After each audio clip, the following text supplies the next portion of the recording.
Hello, everyone. Now then, I'm making this specific video instead of a review because I am tired, and this is a relatively easy video to make. So, we got a lot of pictures of Hasbro's booth at Megacon, which means we have more pictures of existing figures, and hopefully, as I write this, more will get revealed. Possibly, even some Transformers Cyberworld. Now, let's get into it. First of all, we got a clear look at the Constructicons, well, 4 revealed. While we've already gotten reviews for Scrapper, we haven't had these great looks at the others. And I will retract my previous complaint of Longhole's head being just a plate. It still is, but for one, it's apparently G1 accurate, and 2, it doesn't look that bad from this angle. I do really like how the vehicle modes look, and I think the Constructicons are... I think all the Constructicons get the alt modes right. He does have the trailer with the parts forming bits of Devastator, along with the arms with 5 connection points to the hands. Speaking of arms, however, it does appear that all the Constructicons will have hollow ones. See Hook. They are not even trying to hide it here. It does suck, but hey, Combiner. They needed to put some of the budget of this Commander 2-pack into the extra parts forming pieces for Devastator, including those hip ratchets, which, if the sound of Scrapper's ankles are anything to go by, these will be some beefy ratchets. Back to Hook. It does appear he will just have the hook attachment hanging off his back, and while, yes, it's G1 accurate, I feel it's accurate to a fault.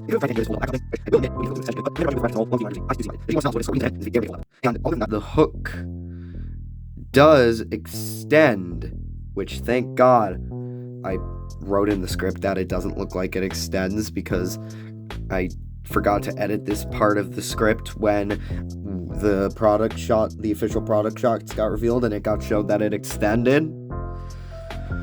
I have 0 complaints for the alt mode. Can you see Devastator's head in there? It's that big black mass right there. That's his head. Do I care? No. Although it is slightly unfortunate that the head isn't on a ball joint, but that might be asking for too much. I won't be discussing Scrapper because Prime vs. Prime has already made a review on him, and I agree with pretty much all the points he made there, so let's look at Bone Crusher. He's the one I like the least. It's not an issue with the toy, it's an issue with the design.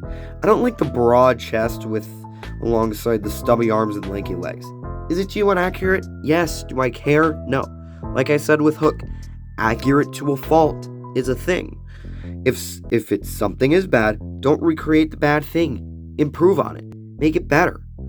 Hopefully it'll be another case of Gamer Edition Secret Mold where it looks a lot less disproportionate when it's in hand, because even his alt mode looks too pudgy.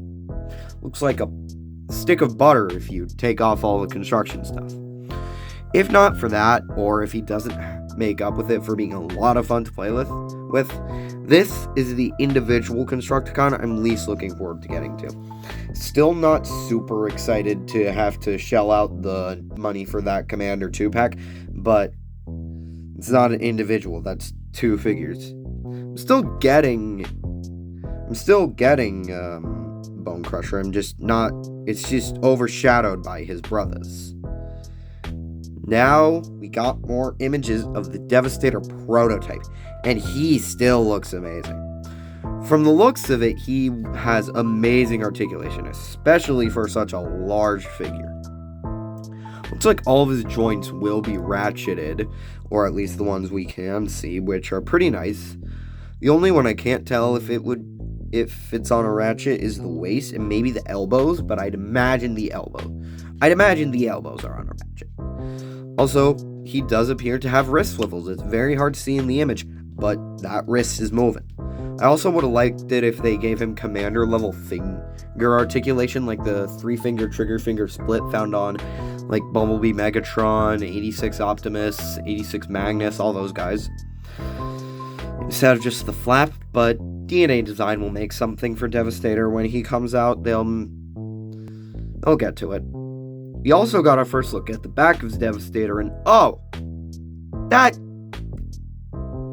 don't look the best.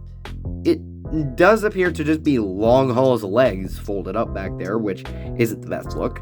However, from what I'm aware, most Devastators are like that.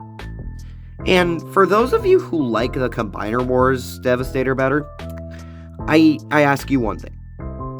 How much copium are you on?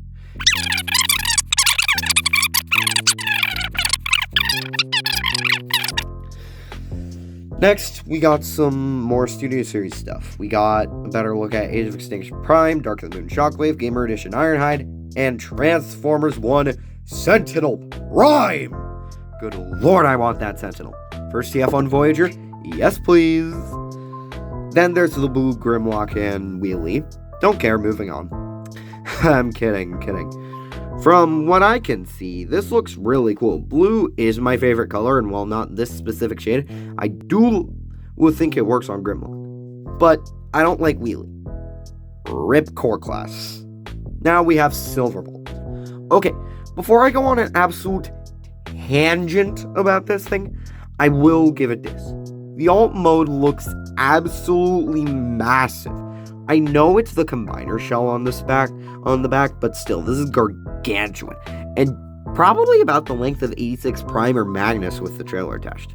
Oh, also, looks like he'll be able to perform the fabled Droop Snoot. But now, tangent time. Tell me again why he doesn't have wrists. Oh, commander budget? Screw your commander budget. I can think of one way to solve this one that would have solved everyone's problems. Do an animated Optimus, or a Bumblebee movie Shockwave. I'll show you. So, we know that the bottoms of the arms of Silver are hollow, and the hands flip in. 3 words. Add a panel. See? SS-114 Shockwave. His arms work like this. He has wrists because this panel opens up, and the hand uses a ball joint to flip into the arm and hide it away. Then you close the panel. This wouldn't have added a pin because the wrists are probably already pinned as is. It would have made the lower arms not hollow if they had just added this panel here like Shockwave, but they went with the worst possible option. Bane. Now Superion.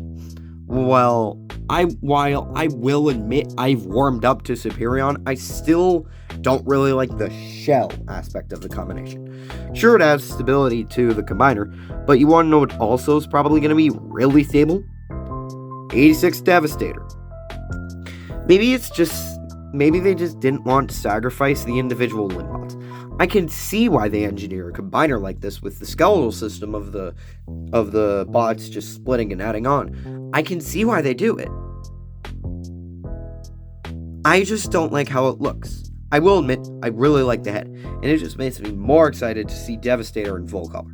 The 2 aerial bots we have also look pretty nice, both robots and alt modes. While I'm certainly not getting this, it'll be interesting to see this thing come together. Like, I'll watch some reviewers pick it up piece by piece. It'll be fun. Never experienced something like this, and now I'm going to experience like 3 times over with Devastator, with like Superion, the upcoming Bruticus, and myself personally with Devastator.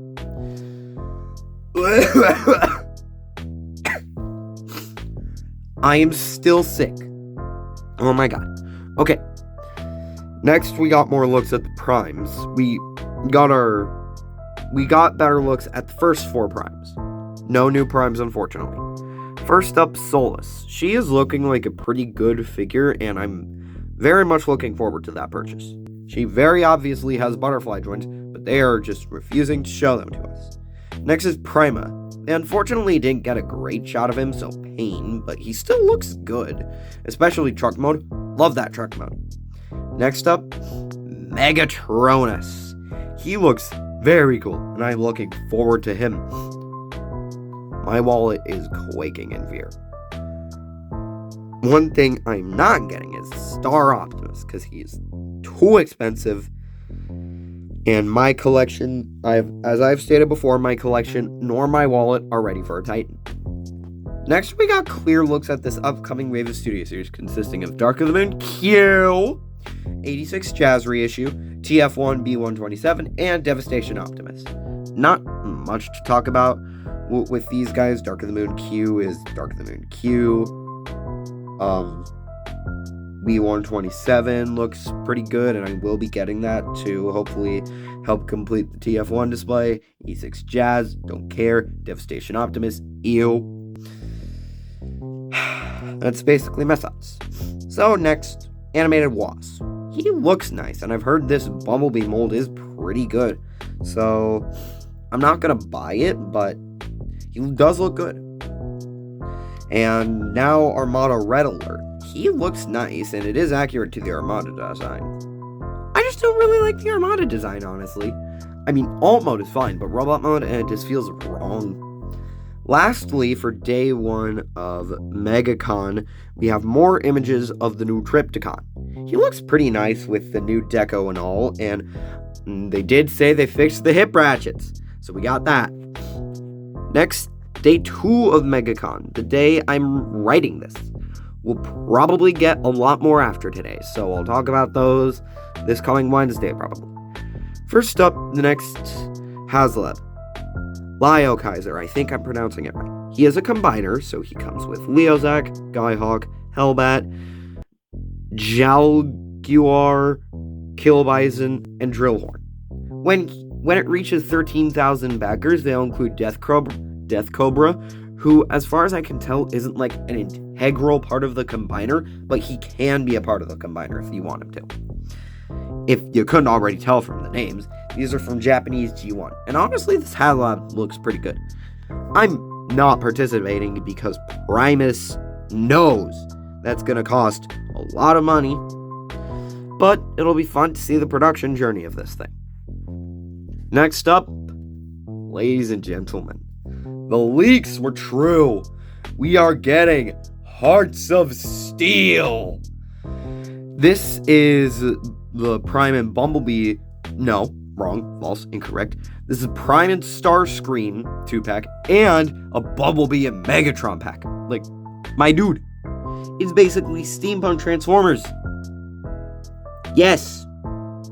I will admit, Prime's train mode looks really cartoonish, but his robot mode is really cool. Starscream, holy Primus, he looks amazing. That biplane from the underworld really suits this thing. Bumblebee's pudgy little train works, and his bot mode is really nice. Megatron looks super cool, and while these images don't show if the fusion cannon goes on the side of the arm, they do show the cannon mode, and oh my god, I'm loving how these look, and I do hope that they hit mass retail. If they don't, I will be in pain. Next, we got some Through the Space Bridge. We got Cybertron Excellion, Cybertron Noise Maze, G1 Sandstorm and Slugslinger, Iron Fist and G1 Carnivac, Studio Series Devastation, Ground and Air Troopers, and finally, an 86 Perceptor reissue, but he comes with Ratbat and Ramhorn. For the Cybertron guys, Excellion and Noise Maze, I don't have any idea who these people are, but it'll be interesting to see what they do for Noise Maze with his lanky proportions. As for Sandstorm, I already own the mold, and they've said before they're gonna reissue it without the faceplate, the quote-unquote handsome face, so that's probably what this is. Don't care. Slugslinger, however, looks like an interesting design, and it will be kind of fun to see the toy of. Iron Fist kind of looks like Swindle to me, so it will be interesting to see that. Then there's Carnivac, a triple changer. 2 leaders in the same wave? Maybe. I doubt they'd try a Voyager triple changer again with Siege Spinisters, bad QC, and hollow parts, all that stuff. For the Devastation guys, I am 100% expecting them to be retools of the Earthrise Bumblebee and Earthrise Coneheads respectively. Maybe the Ground Trooper will be an 86 Bumblebee retool, but I feel like that Ground Trooper is better served to be an Earthrise Bumblebee / Earthrise Cliffjumper retool, and the Earthrise Coneheads, yeah. It's kind of disappointing. I wish they had gotten new molds. And we might get new molds. We don't know until we actually see the figures. They might give us new molds, but I highly doubt it. Also, the Seeker literally just has Optimus Primal swords. Okay. Finally, Perceptor. I already have 86 Perceptor, but it comes with Ratbat and Ramhorn, which are 2 new cassettes. I do know that Ratbat had a Siege Micromaster, so it'll probably be a repaint of that. But Ramhorn? New mold! I swear to God, if they make this thing a Voyager because of adding these 2 cassettes, I am going to be very upset with Hasbro. And that is a wrap. So long as nothing new gets revealed after I finish this recording, that's all we got so far. Now, future me is probably having a horrible time editing this, so I will leave him alone. Goodbye and good night.